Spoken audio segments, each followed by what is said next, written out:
Zero Escape Virtue's Last Reward is another one of those games that kind of was just so intriguing that I couldn't put down.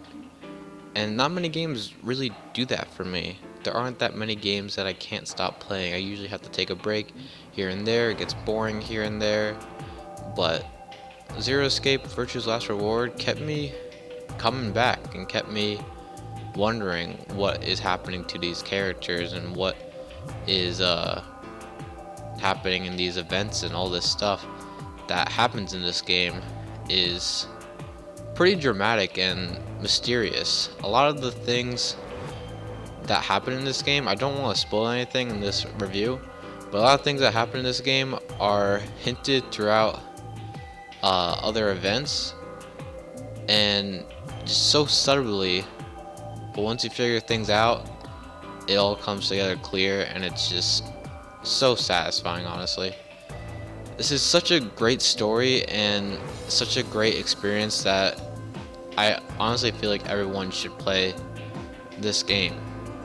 It's that good, and I'm surprised it's not as praised as it should be as the game before this, which I didn't really review, but I played a while back, which is 999, which is 9 rooms, 9 persons, 9 hours, and was a bit more praised as it was looked upon to be one of the best DS games, and then it got remade, I think, on Steam and also PS4. And I actually bought the non-rare games, which is the 2 games, which is 999 and Virtue's Last Reward on the PS4, and both of them are remade from the, I think, 3DS and DS to the PS4, and it's also on Steam as well. And it's really well done, honestly. One of the things that I didn't really find that really fun in 999 is that it wasn't really anything special. It wasn't like voice act. It wasn't really it was a good story, don't get me wrong, and 999 is one of the best visual novels, just as this game is. But in my opinion, I feel like this game actually is a lot better. 999, I kind of took breaks from here and there. I wasn't really too interested in the story. It really didn't have me have too many questions to be answered, and it wasn't as accessible as this game is, but probably the remake for the non-rare games made it a lot better, because something that this game added, as well as the remake of 999, is a flowchart. So if you don't know, you play as a character named Sigma, and you go through this the non-array games, the third one, as the first one takes place before 999 happens. And so you're stuck in this facility and you have to play the non-array game. This time it's a little bit different, as you have pairs and solos, and every time you complete a puzzle, you get a card, and then you can vote whether to ally or to betray. And that's when things get interesting. And once you get 9 BP, you're able to escape. But the thing is, if you ally, if you're both your teammates, the pair and the solo, choose ally, you both get 2 points. But if one person allies and one person betrays, the person who betrays gets 3 points, and the person who allies gets -2 points. And if you get 0 PP, you die. So there are pretty high stakes up there, and it gets pretty intense in some of the timelines, as there are multiple of them. Now in 999, there were, I think, 7 different endings, maybe, or 6. And some of them were bad endings, some of them were good endings, and one of them, of course, is a true ending. In this game, I think there's a lot more. I didn't count how many endings there were exactly. I know there's one for every character, which is, I think that, I don't know how many. I think there was, yeah, there had to been, yeah, there's 9, and then there's plus the true ending, which made it 10. And then there were a bunch of game overs, which were pretty much the bad endings. So the game over endings were basically where you die, or where the number 9 door closes and someone else escapes but you don't, and you're just stuck in there. and there's a lot of those, and there's a lot of times that you will go down that path, and you will have to go down that path of continuously dying and getting game overs in order to actually know more knowledge about what's happening in order to progress. I know it sounds a lot of pretty confusing, but the thing is, Sigma is a shifter.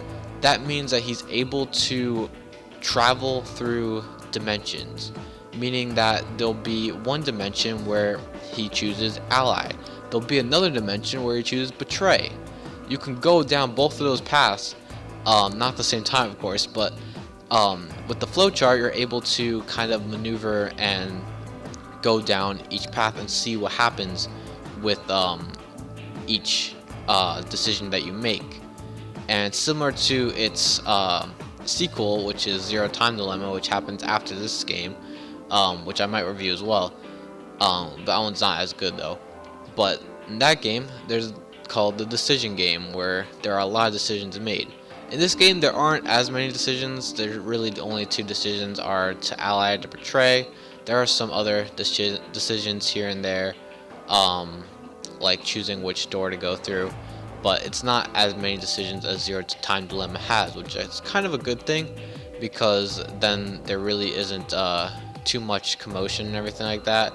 And most of the decisions that you make in Zero Time Dilemma aren't really that important. There are some that are, but most of the ones or all the ones pretty much in Zero Time Dilemma are important and are required to get through the story. And nothing's worse than going through a timeline or going through the flowchart of one area or one branch, and then it's saying to be continued, which happens so many times. Especially like even my first playthrough, I went through one path and it just stopped right at to be continued, and I was like, what is going on? But then I had to go down a different path to figure out what to do in order to get past that to be continued mark. And it's really just a great way how they do that, because you learn through different dimensions in pretty much the past in order to progress through the future and kind of solve problems. And if you don't know, this game, the rooms are pretty much escape rooms. If you ever played like an escape game, like Escape the Car or Escape the Telephone Booth, it's pretty much like that. You find items, you use the items to solve puzzles, and then once you solve the puzzles, you're pretty much able to get out of the room, and then once you get out of the room, you're able to vote. And yeah. And may I just say, all these characters are really suspicious and also interesting. They all have their own backstory. Some of them are actually even from the previous game, which is 999, being Clover and Alice. And you get to learn a bit more about like the time between when 999 happened, or the end of 999, and this game. And you also get to learn about two other characters which make an appearance. Won't really spoil who they are, but they make an appearance as well. And all the other characters, which are, I think, what, 6 other characters? Yeah, or no, it's 5. Yeah, 5, because one of them actually, I'm not going to spoil anything, but it's actually someone from the previous game as well. But yeah, and those 5 other characters are also have their own like interesting backstory and all that stuff. Like there's even one character named Kay who you think is like a robot, or like has this suit on that he can't get off, and everyone thinks it's suspicious because he can't take off his armor. He has amnesia apparently, and he doesn't know anything, and you just don't know who he is. And he was pretty much the most suspicious character of all. Like I really wondered like what he looked like under the armor and all that stuff, and who he really was, and his backstory. And it was very interesting when I did find out. And I found out, like, I knew like where his key was to open up his suit, but like they never really the character never really opened it until you have to go down a certain path, which I found a little bit annoying, because like they found the key, but his body was dead in that timeline, and so I guess they couldn't open it up. Actually, yeah, I think that's what happened. But yeah, I don't really remember because there's so many different pathways and timelines and all that stuff, and it's really confusing. Like, if you think the Kingdom Hearts story is confusing, you haven't played this game yet. Honestly, it's a lot of confusing stuff, especially because you're shifting back in time and then shifting, not really back in time, but like back to before you made the decision to make a different decision to see the outcome of that, and it just gets really confusing as well. And to figure out like what the whole reason of this non-honorary game is also just mind-blowing. And when you find out who Zero is in this game, is also just mind-blowing as well. And yeah, it's just honestly just a roller coaster of questions and mind blowns and all this crazy stuff that happens. And it's just honestly it was such a captivating game. Like, I literally could not put it down. I played this game like every day until I was able to beat it. And your first, like, I guess ending, or like character ending, will probably take you around 20 hours or something like crazy like that.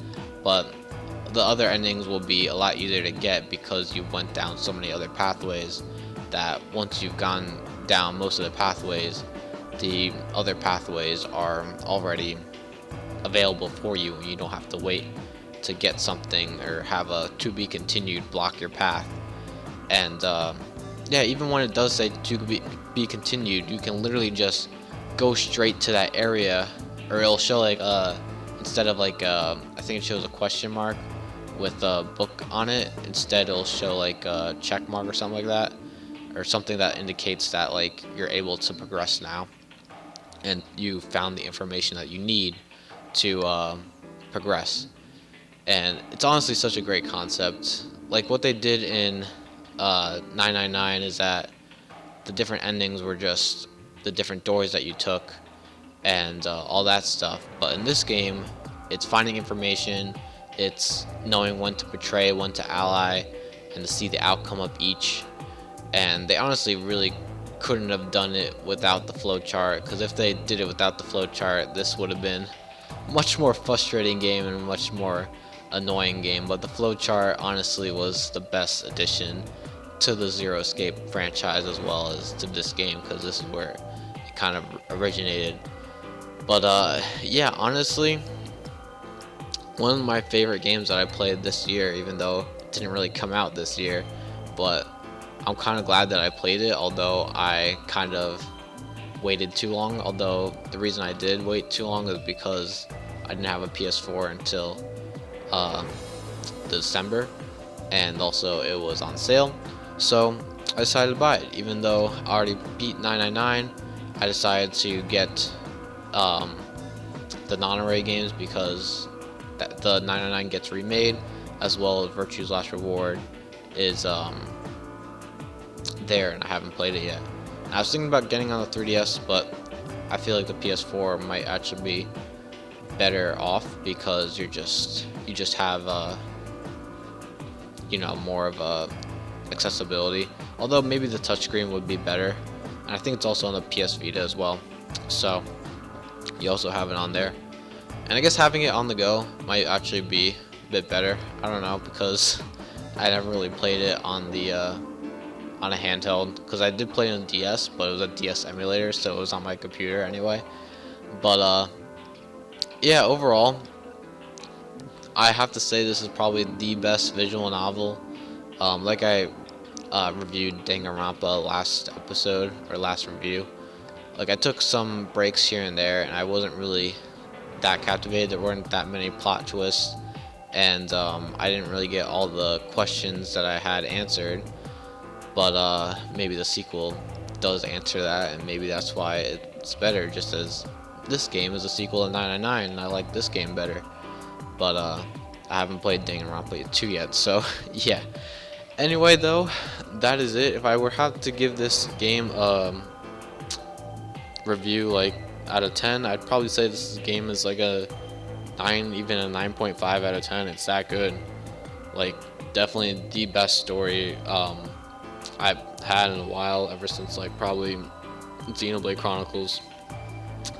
But yeah, such a fun game, and recommend it if you have a PS Vita, 3DS, or or on Steam or on PS4. So yeah.